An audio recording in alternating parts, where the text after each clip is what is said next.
اخيرا انتهت القصة وانتهت الحكاية بالنسبة للموسم الحالي. الاهلي خلاص عرفنا ان هو بطل الدوري الحالي، ولكن مباراة اخيرة شفناها في الجولة ال 34 الاهلي بيتعادل امام المصري البورسعيدي بنتيجة سلبية. مباراة نقدر نقول عليها تجريبية بشكل قوي جدا بالنسبة لمارسيل كولر.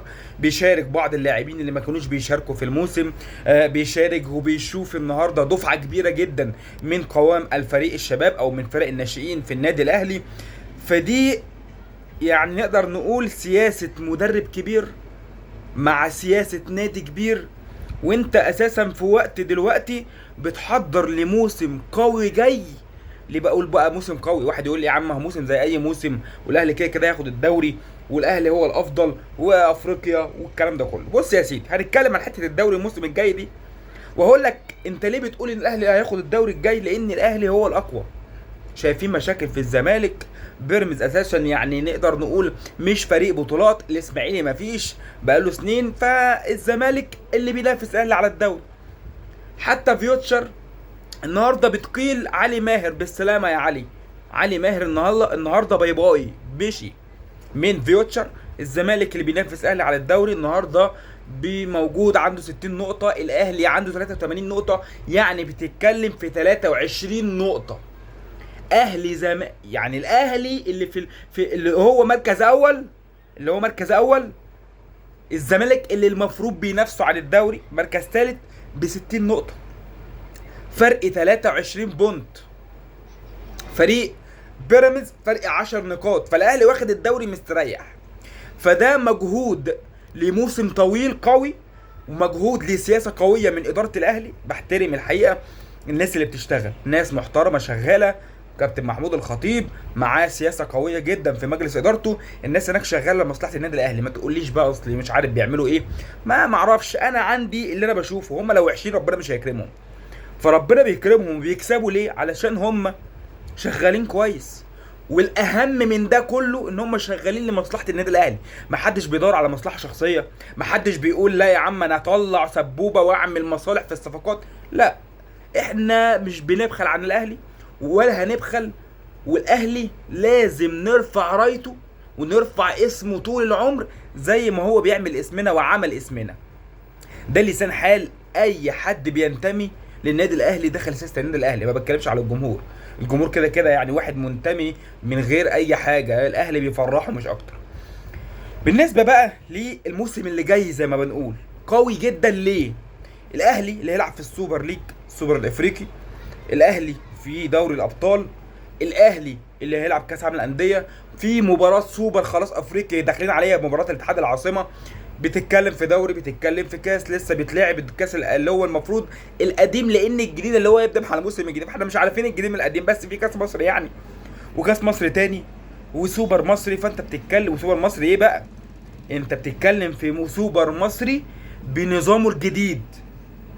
يعني مقياس المباريات اللي جايه بالنسبه للاهلي هتزيد.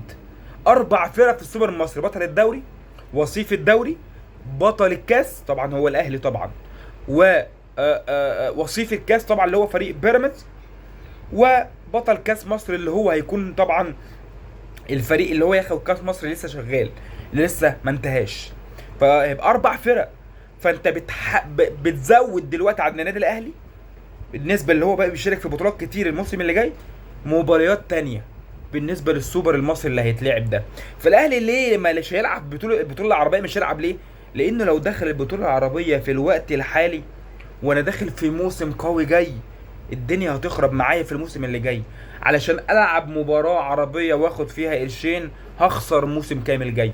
فتفكير اداره الاهلي، تفكير مارسيل كولر ان انا مش هلعب البطوله العربيه، مش عايز العبها، فهو تفكير صح. فالموسم اللي جاي الاهلي اللي النهارده بيجرب كتير جدا، عمل النهارده نقدر نقول مباراه مش ممتعه قوي، بس مباراه جيده وفوق الجيد، نقدر نقول كمان ممتازه للعيبه اللي شاركت. علي لطفي ما كانش متواجد، فالراجل لعب النهارده بيشيل كوره في الدقيقه 95. كانت اوف سايد مش اوف سايد، فيها شكوك بس هي شالها. لو كانت مروان حمدي سجلها كان ممكن نقدر نقول 1-0 والفار يرجع يقول لك ده جول مثلا، فهو شالها خلص بدري بدري. رامي ربيعه بيشارك، خالد عبد الفتاح، معتز محمد فخري في نص الملعب. تتكلم على لاعبين متواجدين، طاهر محمد لعيبه من قطاع الناشئين والشباب، ولاعيبه حط 2 ل 3 لعيبه من القوام الاساسي او من القوام اللي الفريق الاول. دخل ده مع ده، ريح الاساسيين شويه كده، نجهز للسوبر الافريقي. فتفكير قوي جدا وتفكير مميز جدا بالنسبه لمارسيل كولر. الاهلي بسياسته القويه قادر ان هو يتخطى العالميه. فالاهلي ناقص له حاجه واحده، ان هو يكون وصيف او بطل كاس عالم الانديه. انه يكون بطل الكاس عالم الانديه فمحتاجه شغل كبير جدا، وفرق الامكانيات القوي جدا ما بين الفرق الافريقيه واي فريق مع الفرق الاوروبيه. خاصة ان الموسم الحالي هيكون متواجد فيه فريق مانشستر سيتي بطل الدوري دوري ابطال اوروبا، وفريق اتحاد جدة السعودي مستضيف البطولة. فريق اتحاد جدة السعودي اللي عامل صفقات قوية جدا وجايب ابرزهم طبعا كانتي او بالنسبة لكريم بنزيما. مانشستر سيتي حدث ولا حرج مع جوارديولا. فانت بتتكلم في بطولة كاس عالم الاندية قوية جدا. الموسم الحالي اكيد هيكون ليها شكل رائع وشكل افضل، ولكن نتمنى ان شاء الله كل التوفيق للنادي الاهلي في كاس عالم الاندية القادمة، يقدر يخش كمنافس قوي جدا في بطوله زي كده، وممكن يوصل للمباراه النهائيه. ده اللي احنا نتمناه كمصريين، انا كزملكاوي. فاتمنى كل التوفيق لكل الفرق المصريه اللي هي بتشارك في بطولات عالميه زي كده. فالاهلي لما يكسب او يخسر فانا ولا هزيد ولا هنقص، يعني ما مش هتفرق معايا. انا واحد عادي، الدنيا ايزي معايا والدنيا سهله. ولكن طبعا مباراه بين اهلي وزمالك، فطبيعي هتمنى الفريق اللي انا بشجعه فريق الزمالك. ولكن نجاح النادي الاهلي بسياسته الكبيره دلوقتي هو نجاح مستحق. فشل النادي الزمالك الناحيه الثانيه فهو فشل مستحق بسبب الكوارث الموجوده، بسبب مرتضى منصور وشتم الناس وسب الناس. ولكن كل الكلام ده نتكلم في حلقه ثانيه، استنوني في حلقات جايه كتير. يمكن الفتره الحاليه بس بنصور بالكاميرا الاماميه للموبايل بتاعي، ولكن ان شاء الله نرجع للاستوديو ونصور حلقاتنا الجميله من تاني. بس ان شاء الله الفتره القادمه نعدي بس فتره كده، لان بجهز في شويه حاجات، وكفايه عظمه لحد كده.